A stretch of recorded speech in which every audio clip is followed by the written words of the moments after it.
Hey, how's it going? It's Dodgy Coit here. Mate, today we're going to go through the vault. This dungeon is near the end of the MSQ for Heavensward, and some people find it relaxing, some people find it kind of stressful. It really depends on who you run with. There's a couple of things I want to talk about today in addition to the dungeon, but let's just start with the dungeon. I've got one of our guild members or Fair Company members from Generation X tanking for this one. We teamed up together. We both happen to have characters at the same level. So I'd like to thank Tiny very much for coming in and tank and letting me take advantage of the old tank queues to level up Machinist, which is the latest class I've been fooling around with, taking advantage of the road to 80. Which is an awesome buff on the Australian servers, Materia, where I transferred the day that they came out. And I wanted to talk a little bit today about Materia and the general experience over the last few months since the servers came up. So first of all, there's some people I'd like to thank, the entire team at Square Enix, for going the extra mile to put up servers for Australia and the Oceanic region. Mate, in view of the current world events, the fact that you got it done to a schedule, and it went off as well as it did. I won't say flawlessly, but as well as it did. It's a credit to your entire team. I know everyone always credits Yoshi, and I'm sure that's completely deserved, but I think the whole team, the technical support part of the team, everybody involved that did the work that got that server set up, moving. Look, thanks so much. It's made all the difference. The ability to play at a low ping, the ability to have a server with a unique character, very much Australian character. Just you can't put a price on it. It's just amazing. So anyway, that's out the way. There's a couple of creators out there who've had a lot to do with the amount that I've managed to learn in the 7 months I've been playing the game. People like Zeppler, and I hope your situation gets better soon, Zeppler. Desperius, Mione, from the humour side of things, Misshapen Chair. So dry, mate, so dry, just unreal. And there's a fellow that I've been paying a lot of attention to lately called Wesk Alba that makes the most amazing videos for new players on how to play your class. I highly recommend checking him out if you're having trouble with putting a rotation together or understanding how some of the more complicated classes operate. I found that his work was invaluable, really good stuff. So to get on to the OCE servers. Look, when it started, it was a mad panic, a mad scramble to get characters moved over, and it wasn't the smoothest of operations. There were all sorts of little bits of trouble. But hey, I come from a different game that I spent over a decade in, not WoW, and I can tell you that the level of professionalism and the number of problems that were experienced in that new server startup were absolutely bugger all compared to what I'm used to in a lot of other MMO games. I actually thought they did a fantastic job. There was some sweaty moments there for a few hours where we were trying to get the transfer happening, but once it happened, mate, the servers were up and working flawlessly. I know that over the coming weeks after it first started that they had a few hiccups that they had to play with, but it was nothing. There was a couple of hours here and there where a particular server or even just a particular area in the game was needing a little bit of attention, but you didn't hear about anything drastic like people losing inventory, people losing classes on their character.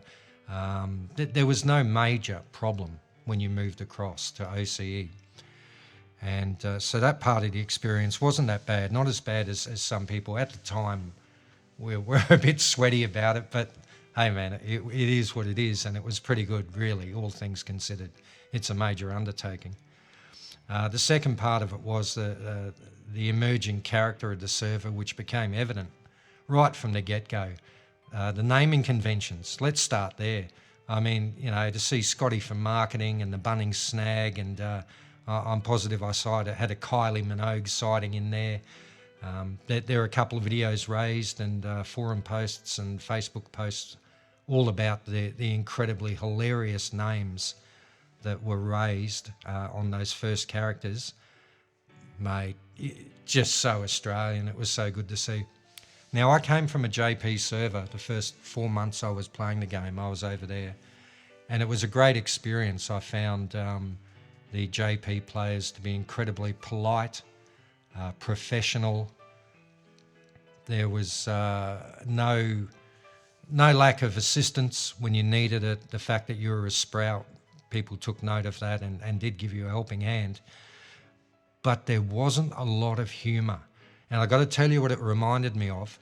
It reminded me of being a guest at someone's house where everybody's kind of on their best behaviour, being nice, but they're not entirely comfortable.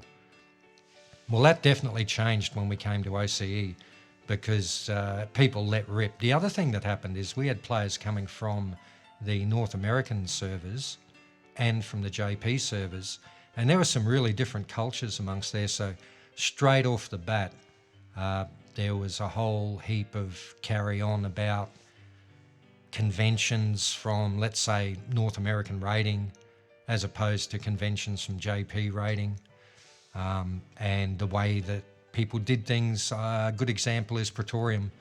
You'll find that people that came from NA tend to race past all the early mobs, and it's kind of devil take the hindmost sort of thing until you get to the first real fight.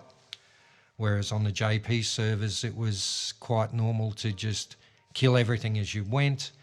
It was like a more orderly thing, probably a bit more early or starter player friendly, to be honest. So things like that. So there was a little bit of carry on there as the two cultures collided.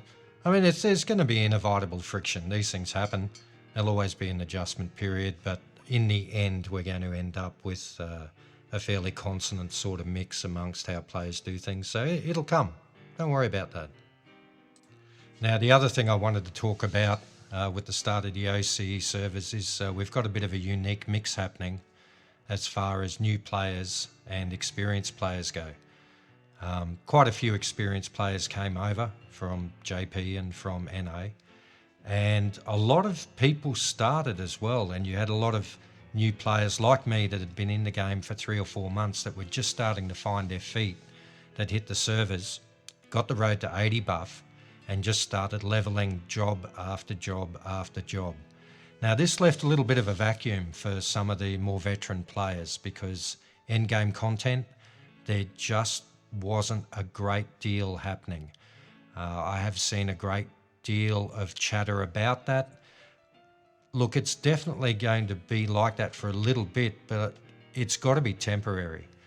While the road to 80 is going and you've got so many new people, of course they're going to take advantage of that. They're just going to be running up job after job after job and not really getting into endgame raiding. There's a bit of it. It's not completely absent, that's for sure, but not to the level that some people have had while they're on JP, while they're on NA, where they had pretty much a 24/7 situation where they could crack a raid, whatever raid they wanted, at whatever level of difficulty they wanted. But this is, again, just a temporary thing. I'm sure that when the new crop of players like me and newer players again get up into the levels, we're certainly going to be looking for it. I'm starting to raid more and more often myself. I'm seeing a better variety of raids come up on the duty roulette. It's not just Circus Tower, so you know what I mean. We're starting to see some Void Ark, some Weeping City, not so much Dunscaith, but we all know why. I mean, Jesus Christ. When I watched a guide on that, it's just like, if you do this, you'll die, and you do this, and you'll die. Yeah, mate, yeah, I'm going to get there, but such trepidation, you know. So all of that being said, a little bit about the social situation. I found that with the formation of a whole heap of new fair companies, as well as some of the more established fair companies opening chapters on the server, people were presented with an immense variety of social interaction. Pretty much whatever mix that you came from, you could find a group of people that were into the same sort of thing as you. That's amazing. That really makes a difference. Let's face it, the social part of any MMO is a huge part of it. If you're just going to play it like a single player game, I think you're really missing out on a large part of what's so much fun about Final Fantasy XIV. To use my own experience as an example, I mean, what else can I do? I found a group of people called Gen X. I'm a Generation X person myself. You know, we've all slaved under the tyranny of the baby boomers. Me, Generation X and every generation that came after us, we're a little bit more salty about it, but we don't say a lot.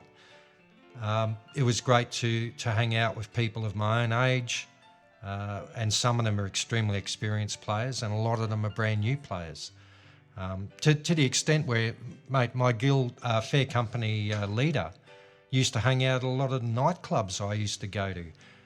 Another thing, you know, it's a common experience when you're on this server with other people. The language, the jokes, the current affairs, everything that you chat about when you're sitting on Discord, fuel prices, oh my God, all of that.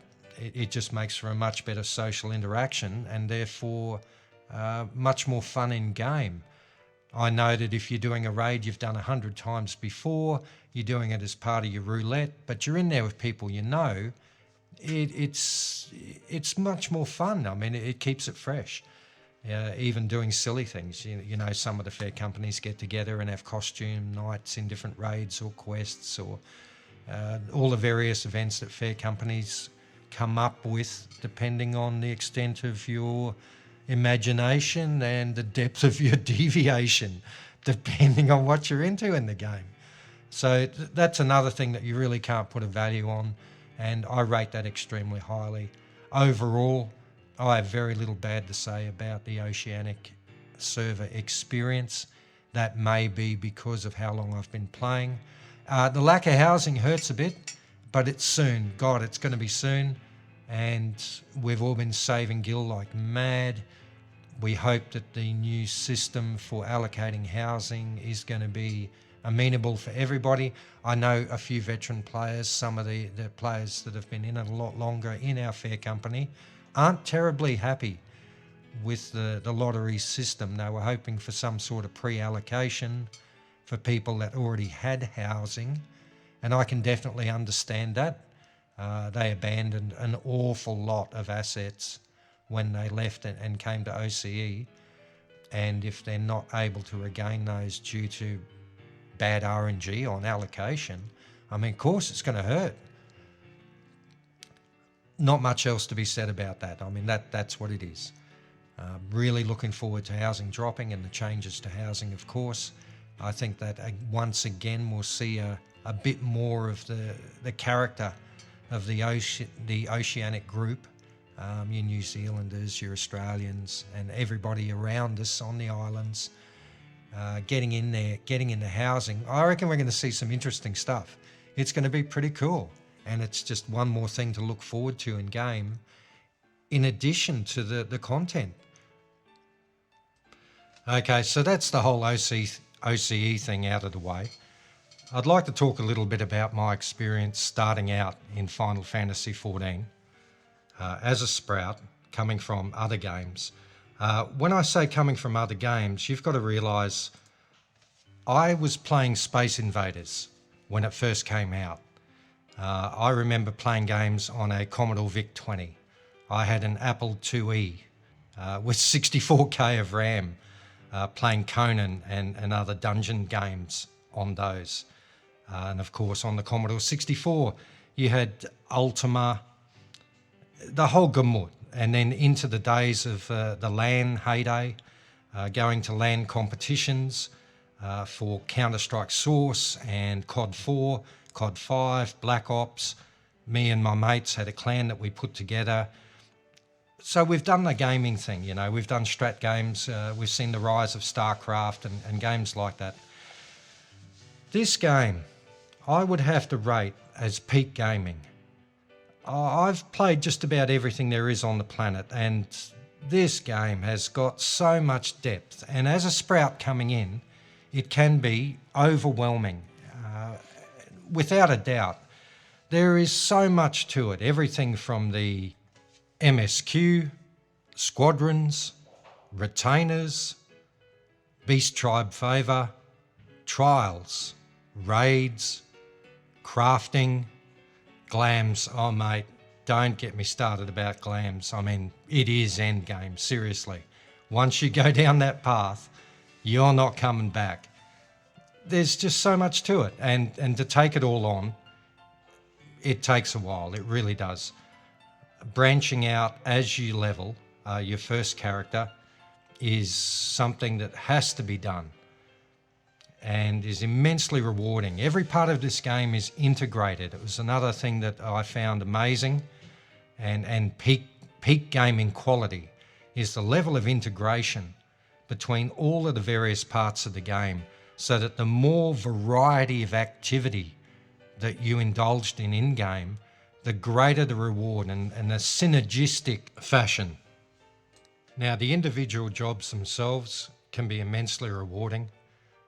Playing a healer class, playing a tank class, playing a DPS or a ranged DPS, a melee DPS, and a spellcasting DPS class. Each one of them has their own way of looking at a dungeon, their own specialised way of dealing with the enemy and contributing to the group. And group play is encouraged to an extraordinary degree. The systems that exist for matching players up so that older players that have done the content a million times are thrown into the mix with newer players doing it for the first time, it really does verge on genius system design. Now, we've run out of time in this dungeon. I'd like to thank everyone for listening. If you made it this far, please like, subscribe, share, all the usual stuff. If you want more content, well, I'll definitely be putting more out there. I've got a new studio that's working very hard for me now. Thanks again, everybody. Much more to come. You all have a good one. See you now. Coit out.